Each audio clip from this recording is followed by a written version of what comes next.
Salut et bienvenue dans Zap Actu, l'essentiel des news les plus importantes de la semaine, c'est parti.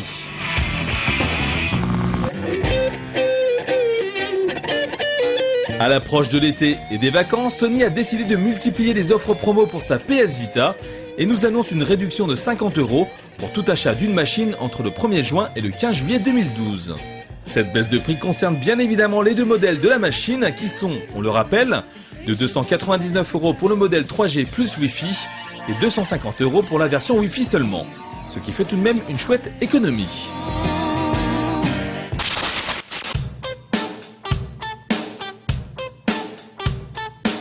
En parlant de consoles nomades, sachez qu'un iPad vient d'être vendu sur un célèbre site d'enchères pour la coquette somme de 10 000 $.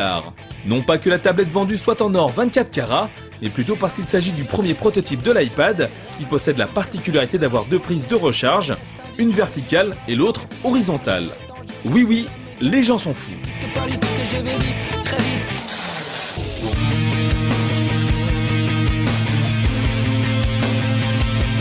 On connaît les Japonais pour leur goût bizarre en matière de jeux vidéo, et ils nous le prouvent une fois de plus avec ce jeu Tokyo Jungle, développé par un jeune studio de développement pour la PS3.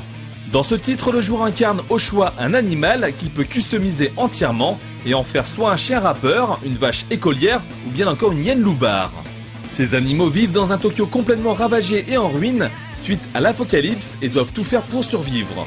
Attendu pour le 7 juin prochain au Japon, Tokyo Jungle n'est pas prévu chez nous pour le moment. Alors bonne ou mauvaise nouvelle?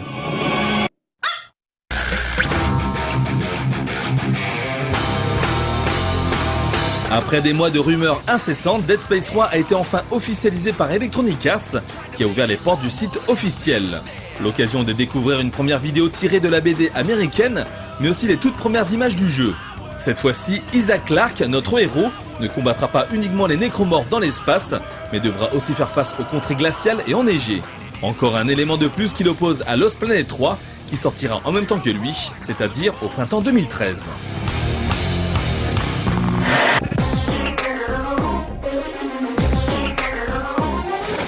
En difficulté financière depuis plusieurs mois maintenant, THQ est sur le point de fermer.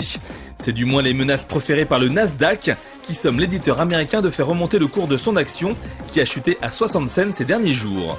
Si THQ ne parvient pas à faire remonter son action au-dessus d'1 $ le 23 juin 2012, les conséquences risquent d'être dramatiques. Ce n'est d'ailleurs pas un hasard si Danny Bilson, l'ancien responsable Core Gaming, a été remercié et remplacé au pied levé par un certain Jason Rubin, cofondateur de Naughty Dog, à qui l'on doit la série Uncharted, qui aura la lourde tâche de régler cette situation dramatique.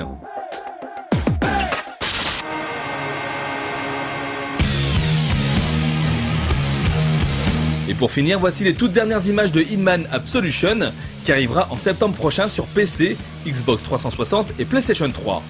Dans ce trailer explosif, Code 47 affronte des nonnes un peu particulières, puisqu'elles semblent apprécier le cuir, le latex, mais aussi les gros calibres. On vous laisse d'ailleurs apprécier ce spectacle assez violent.